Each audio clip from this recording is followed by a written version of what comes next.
ഫാലിമി സിനിമയിലൊരു അപ്പനുണ്ട്. ഒരു പ്രസ് നടത്തി തകർന്ന ഒരപ്പൻ. പ്രസ് പൂട്ടിപ്പോയി.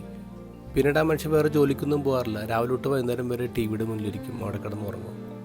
വീട്ടിലൊരു കാര്യം നോക്കാറില്ല, വീട്ടിലെ ഉത്തരവാദിത്തങ്ങൾ ഏറ്റെടുക്കാറില്ല. അതുകൊണ്ട് ഭാര്യയ്ക്ക് പോലും പണിയെടുക്കേണ്ടി വരുന്നൊരവസ്ഥയാണ്.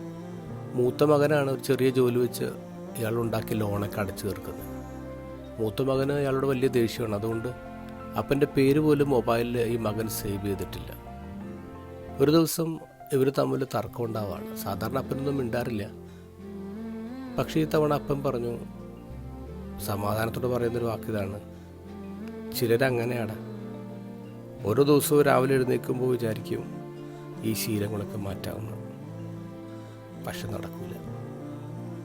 ഒരു നിസ്സഹായന അപ്പനെയാണ് നമ്മൾ കാണുന്നത്. ശരിക്കും നമ്മുടെ ഉള്ളിലൊക്കെ ഇങ്ങനൊരു അപ്പനുണ്ട്, നിസ്സഹായനൊരാൾ. നന്നാവണം, ശീലങ്ങൾ മാറ്റണം എന്നൊക്കെ നമുക്ക് ആഗ്രഹമുണ്ട്, പക്ഷെ നടക്കുന്നില്ല. ഇന്നത്തെ ഗോസ്പലിന് പാരബിൾ ഓഫ് ദ വിക്കഡ് ടെനൻസിന് പകരം parable of the awful land load എന്നാണ് ശരിക്കും ഇടേണ്ടത്. ദുഷ്ടരായ കുടിയാന്മാരെന്നതിനേക്കാൾ പ്രത്യാശയുള്ള ഒരു ഭൂവുടമയാണ് നമ്മൾ ഇന്നത്തെ ഗോസ്പലിൽ കാണുന്നത്. എത്ര തവണയാണ് ഭൂവുടമ തൻ്റെ തോട്ടത്തിൽ നിന്ന് ഫലം ശേഖരിക്കാൻ ആൾക്കാരെ പറഞ്ഞവിടെ? ഓരോ തവണ അവർ ഉപദ്രവിക്കപ്പെടുമ്പോഴും അടുത്ത തവണ ശരിയാകുമെന്ന് വിചാരിക്കുന്നൊരു മനുഷ്യനല്ലേ? നമ്മളാണ് ദുഷ്ടരായ കുടിയാന്മാർ.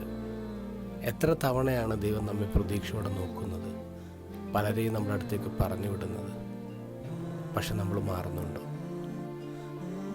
ഈ ഫാലിമി സിനിമയിൽ അപ്പനുണ്ടല്ലോ, അവസാന ഭാഗത്ത് കാണാം, ആൾ പതുക്കെ പതുക്കെ മാറി തുടങ്ങുന്നു. നമുക്ക് മാറി തുടങ്ങാം.